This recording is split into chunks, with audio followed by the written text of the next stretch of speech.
చిన్నోడా, నీ వయసు ఎంత నాన్న? నీ వయసు ఎంత నాన్న? 11. ఎందుకు నాన్న బాప్తీసం పొందాలనుకుంటున్నావు? నీ పాపాలను తొలగించడానికి యేసుప్రభు నీ కోసం ఏం చేశాడు నాన్న?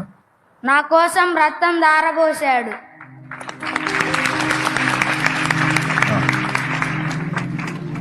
ఇప్పుడు నీది చిన్న వయసు కదా, ఇప్పుడే ఎందుకు తీసుకోవాలనుకుంటున్నావు? రేపు నేను ఉంటానో ఉండనో నాకు తెలీదు, అందుకనే దేవుడి సన్నిధిలో బాప్తీసం తీసుకుంటున్నాను. 11 సంవత్సరాలు ఒక చిన్న బిడ్డ ఇస్తున్న సాక్ష్యం అది. ఒక్కొక్కళ్ళకి 50 ఏళ్ళు, 60 ఏళ్ళు, 70 ఏళ్ళు, 40 ఏళ్ళు, 30 ఏళ్ళు, 25 ఏళ్ళు, 20 ఏళ్ళు, 18 ఏళ్ళు, 16 ఏళ్ళు. వాళ్ళకి రాలా సిగ్గు ఎన్ని చెప్పినా. వాళ్ళు అంతే చెబుతారులే, మనం అప్పుడే సత్తామైంది. ఆ 11 ఏళ్ళ చిన్నోడికి వచ్చింది. ఇంకొక చిన్నోడు ఉన్నాడు, వాడిని అడుగుదాం. చిన్నోడా, నువ్వు ఎందుకు తీసుకోవాలనుకుంటున్నా నా బాప్తీసం? పాపాలని కడుక్కొని పరిశుద్ధుడు అవ్వటానికి. పాపాలు కడిగేసుకొని పరిశుద్ధుడు అవ్వటానికి. పాపాలు కడగబడకపోతే ఎక్కడికి వెళ్తావు నాన్న? స్వర్గంకి వెళ్ళిన తర్వాత.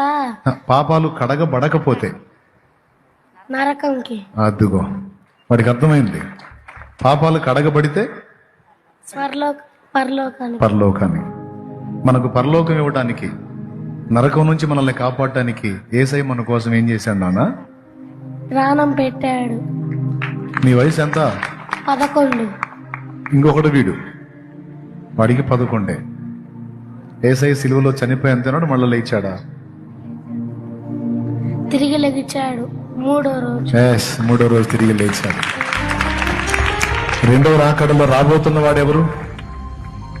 యేసయ్య. అవునా? మరి నువ్వు 11 ఏళ్ళోడివి కదా, ఇప్పుడే ఎందుకు తీసుకుంటున్నావు? పెద్దయినాక తీసుకోవచ్చుగా. నువ్వెందుకు తొందరపడ్డావు నాన్న? రేపు ఉంటానో ఉండనో తెలీదు కదా, అందుకే ఇప్పుడే బాప్తీసం తీసుకుంటే బెటర్ అని. మరి నీ సమాధానం అదేనా? చెప్పు మరి. రేపు ఉంటానో ఉండనో తెలియదు. పసిబిడ్డలకు అర్థమైంది ఇక్కడ. అంటే నాకు దేవుడిచ్చిన కృప ఏందంటే, నేను చెప్పిన మ్యాటర్ ఆ వయసు పిల్లలకు కూడా అర్థమైంది. నాకు అర్థం కాలేదని తప్పించుకోవటానికి లేదు. రేపు ఉంటావన్న గ్యారెంటీ నీకు లేదు. పసిబిడ్డలకు అర్థమైన విషయం నీకు అర్థం కాకపోతే ఇక నీ కర్మకి ఎవడు బాధ్యుడు? నువ్వు నశిస్తానంటే నేను చేయగలిగింది ఏముంది? నీ ఇష్టం. ఇప్పటికే చాలా టైం పోగొట్టుకున్నావు.